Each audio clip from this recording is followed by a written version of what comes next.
Cred că am o problemă, sunt impulsiv fără motiv. Câteva inimi rupte la activ, posesiv, agresiv, niciodată permisiv. Nu-mi convine, n-o să mint, vreau să pot să mă schimb. Dacă sunt jumătatea ta, atunci sunt jumătatea rea. Uneori aș vrea să fiu altcineva, oricine, doar altcineva. Aș vrea să trec peste mai simplu. Încep să cred că pentru noi nu se decidă timpul. Uneori simt că nu mă înțelegi, dar sunt ipocrit fiindcă nici măcar eu nu mă înțeleg. Nu mai vreau să mă cert, nu mai vreau să regret, nu mai vreau să plătesc greșeli pe care le aleg.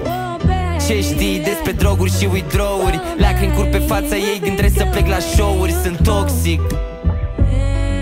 sunt toxic, sunt toxic, sunt toxic, sunt toxic.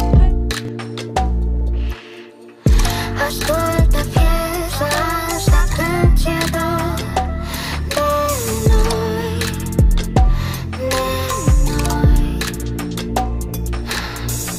Cântăm o piesă simplă amândoi de dor, de noi. Baby, yeah. Oh, baby, the big girl, oh.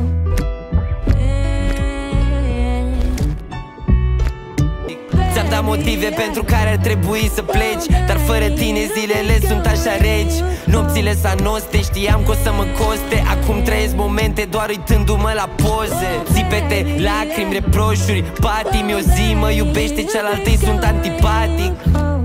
Ură să te fac să plângi, nu suport ideea că ai putea să te duci. Uneori mă blamez pentru tot ce nu înțeleg. Uneori îmi doresc să accept că pot să pierd. Nu confunda atracția cu iubirea, unii confundă plăcerea cu fericirea.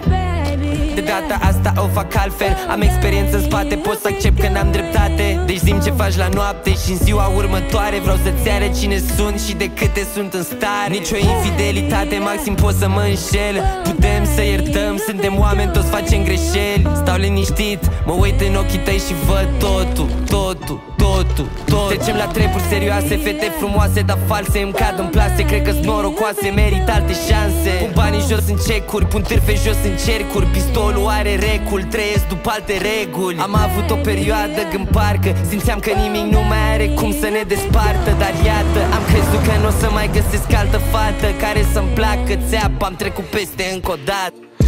Ascultă